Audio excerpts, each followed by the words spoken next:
இன்றைய தினம் புதுக்கோட்டை தெற்கு மாவட்ட திராவிட முன்னேற்ற கழகத்தினுடைய செயற்குழு கூட்டம் நடந்தது.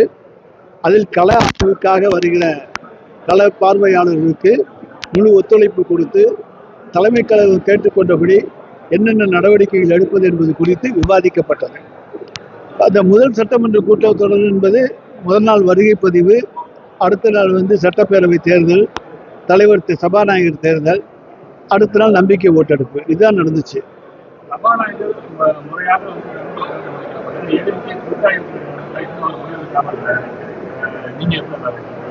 அதாவது ஒரு இயக்கத்திற்கு ஏ ஃபார்ம் பி ஃபார்ம் இதை யார் கையெழுத்து போட்டு கொடுக்குறாங்களோ அவங்க தான் கட்சியினுடைய அங்கீகரிக்கப்பட்ட தலைவர். அதிலிருந்து பிரிந்து சொல்வதென்றால் 2/3 பேர் பிரிந்து சென்றால்தான் அவர்களை பிரிவு மற்றொரு கட்சியாக கட்சி தாவல் தடை சட்டப்படி அவர்களை ஏற்றுக்கொள்ள முடியும். ஆனால் இங்கே 2/3 போகலை. 22, 25 இருந்துச்சு. அதுலேயும் ஒரு நாள் கேசி வீரமணி இங்கிட்டு வந்துட்டாரு. இப்போ 23, 24 என்று இருக்கிறது. ஸ்பீக்கர் இதில் நல்ல முடிவு எடுக்கவில்லை என்று சொன்னாலும் எடப்பாடி பழனிசாமி அவர்கள் ஆளுநரிடத்திலே ஒரு மனு கொடுத்திருப்பதாக தகவல். கட்சி தாவல் தடை சட்டம் அமுலாப்படி அவர்கள் தகுதி இழக்கிறார்கள் என்று. எனவே அதை பற்றி அவர்கள் தான் முடிவு செய்வார்கள். நாங்கள் இது எந்த விதமான குறுக்கீடும் எங்களுக்கு கிடையாது. எங்கள் கட்சிக்கு எந்த கருத்தும் கிடையாது. அதாவது அமமுக உறுப்பினர் அவரை முதல் நாள் கடத்திட்டாங்கன்னு ஒரு குற்றச்சாட்டு எழுந்தது. அடுத்த நாள் சட்டமன்றத்திலேயே அவரை கட்சியை விட்டு நீக்கிட்டாங்க. நான் இன்றும் நாளையும் என்றைக்கும் நான் அவர் தான் விஜயத்தான் முதலமைச்சர் தான் ஆதரிப்பேன் என்று சொன்னார். இதிலிருந்து ஒரு குதிரை பேர ஊழலுக்கு வாய்ப்பு இருப்பதாக கருதப்பட்டு அதை அங்கே அவர் சொல்லி இருக்கிறார். அதே போல அதிமுக என்பது எதிர்கட்சி. அதிலே ஒரு குறிப்பிட்ட ஒரு பிரிவினரை சந்திக்க முதலமைச்சர் செல்கிறார். முதலமைச்சர் செல்கிற பொழுது முன்னாலேயே ஒரு சோபா போகிறது. யானை வரும் பின்னே மணி ஓசை கேட்கும் முன்னே என்பார்கள். அதே போல சோபா வரும் முன்னே முதலமைச்சர் வருவார் பின்னே என்கிற கதையாக இன்றைக்கு தமிழ்நாடு மாறி இருக்கிறது. எனவே அந்த சோபா கலாச்சாரம் முடிவுக்கு வர வேண்டும். சோபாவில் என்ன கொண்டு போனார்கள் என்பதை புஷ்பா படத்தை உதாரணம் காட்டியே எங்களுடைய சட்டமன்ற எதிர்க்கட்சி தலைவர் மாண்புமிகு உதயநிதி ஸ்டாலின் அருமையாக பேசியிருக்கிறார். அவர் நாங்க பில்லு வச்சிருக்கோம், நாங்க வாங்கினதுன்னு சொல்லியிருக்காரு.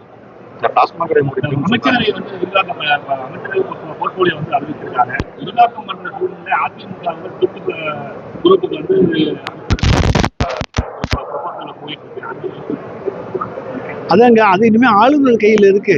அவங்களுக்கு பதவி பிரமாணம் செய்து வைக்கிறதா இல்லையாங்கிறதெல்லாம் அங்கதான் இருக்கு. கட்சி தாவல் தடை சட்டம் பாயுமா என்பது அங்கே இருக்கிறது. ஆனால் நம்முடைய அரசியலமைப்பு சட்டப்படி 2/3 நபர்கள் ஒரு கட்சியை பிரிந்து செல்லவில்லை என்று சொன்னால் கட்சி தாவல் சட்டப்படி அவர்கள் பதவி இழக்கக்கூடிய சூழ்நிலை உருவாகும். ஆட்சியில் பங்கு, அதிகாரத்தில் பங்கு தமிழ்நாடு முதலமைச்சர். ஆனா இப்போ ஆட்சியில் பங்கு கொடுக்கலாம்னு சொல்லியிருக்காங்க. இதை எப்படி பாக்குறீங்க? யாரு தமிழக வெற்றி சொல்றாங்க? ஏன்னா முன்னாள் முதலமைச்சர் சொன்னாரு தமிழ்நாடுக்கு இது ஒத்து வராது, ஆட்சியில் பங்கு ஒத்து வராதுன்னு சொன்னாரு. ஆனா அவங்க கூட்டணியோட ஆட்சியில் பங்கெடுத்து சொல்றாங்க. எங்க கூட்டணி ஆளுங்க நாங்க திராவிட முன்னேற்ற கழக கூட்டணியில் தான் நீடிக்கின்றோம். ஆனால் ஒரு நிலையான அரசு அமைக்க வேண்டும் என்பதற்காக நாங்கள் வெளியிலிருந்து ஆதரவு தரணும்னு சொல்லியிருக்காங்க. அதனால என்ன தப்பு இருக்கு? நாங்க ஆட்சியில பங்கேற்கல. எங்களுக்கு கூட்டணி அவங்க வெளியே இருந்து ஆதரவு தரணும்னு தான் சொல்லியிருக்காங்க. அதே நேரத்தில் நாங்கள் திராவிட முன்னேற்ற கழக கூட்டணியில் நீடிக்கிறோம் என்பதையும் சொல்லியிருக்கிறாங்க. காங்கிரஸ் ஆட்சியில பங்கு அவங்களுக்கு கொடுத்துட்டு போறாங்க. அவங்க ரொம்ப நாளா ஆசைப்பட்டாங்க, பார்த்துக்கோ. அதோடு முற்றுப்புள்ளி வந்துவிடும். தொடர்ந்து டாஸ்மாக் கடை மூடிக்கணும்னு சொல்லியிருக்காங்க. 717 கடை மூடிக்கலாம். ஏற்கனவே திமுக மூடப்பட்ட கடைகள் திருப்பி மூடலாம்னு சொல்றாங்க. அதாவது எங்களுக்கு தெரிஞ்சு 717 நம்பர் வெளியே வர்ற போதுதான் அது என்னங்கிறது தெரியும். உண்மையிலேயே கடைகள் மூடப்பட்டிருக்கிறதா அல்லது கடைகள் என்பது லிஸ்ட் வெளியே வரவிட்டு தான் தெரியும்.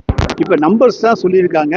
ஒவ்வொரு மாவட்டத்திலும் இருக்க எத்தனை கடைகள் மூடப்பட்டிருக்கின்றன, எத்தனை புதிதாக திறக்கப்பட்டிருக்கிறது என்பது அந்த லிஸ்ட் வந்தா தான் தெரியும். அந்த லிஸ்ட் பார்த்த பிறகு நாங்கள் அதை பற்றி கருத்து சொல்லுவோம்.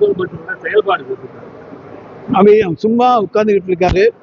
அவரை பார்த்த பொழுது எங்களுக்கு சட்டமன்றத்தில் ஒரு பயந்த சுபாவத்தோடு, ஒரு அச்சத்தோடு, அச்ச உணர்வோடு உட்கார்ந்திருப்பதை போன்ற ஒரு தோற்றம்தான் எங்களுக்கு தோன்றியது. வெளியே வந்து அவர் பேசிய அந்த தைரியமான பேச்சுக்கள் சினிமா வசனங்களாகவும், சட்டமன்றத்துக்குள்ளே அவர் அமர்ந்திருந்தது மிகவும் ஒரு ஒரு அச்ச உணர்வோடு, ஒரு பயங்கலந்த உணர்வோடு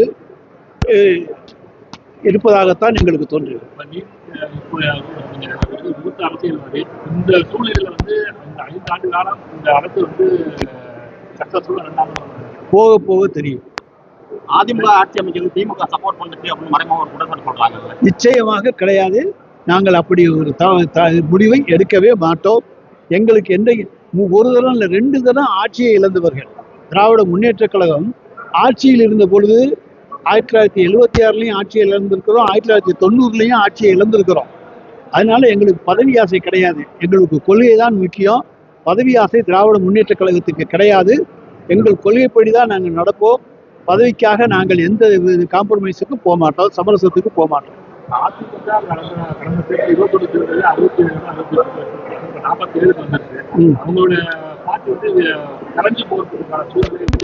அது தேர்ந்து போய் அங்க இருக்கக்கூடிய பலர் எங்களுக்கு கிடைத்த தகவல், சேலம், ஈரோடு, கோயம்புத்தூர் அந்த அந்த பகுதிகளில் இருக்கக்கூடியவர்கள்லாம் செங்கோட்டையனை இன்னைக்கு அமைச்சர், நல்ல மாண்புமிகு அமைச்சர் செங்கோட்டையனை அணுகி தாவைக்காவில் சேருவதற்காகவும் அங்கே உள்ளாட்சி தேர்தலில் சீட்டு பெறுவதற்காகவும் முயற்சித்துக் கொண்டிருப்பதாக ஒரு தகவல் எல்லா இடத்திலும் இருக்கிறது. அதே போலவே தமிழ்நாட்டில் பல பகுதிகளிலையும் இருக்கிறவங்க அங்கே போனால் ஏதாச்சும் நமக்கு வாய்ப்பு கிடைக்குமா என்கிற நிலையில இன்னைக்கு கட்சி தாவறதுக்கு தயாராக இருக்காங்க. ஆனால் திராவிட முன்னேற்ற கழகத்திலிருந்து யாரும் போக தயாராக.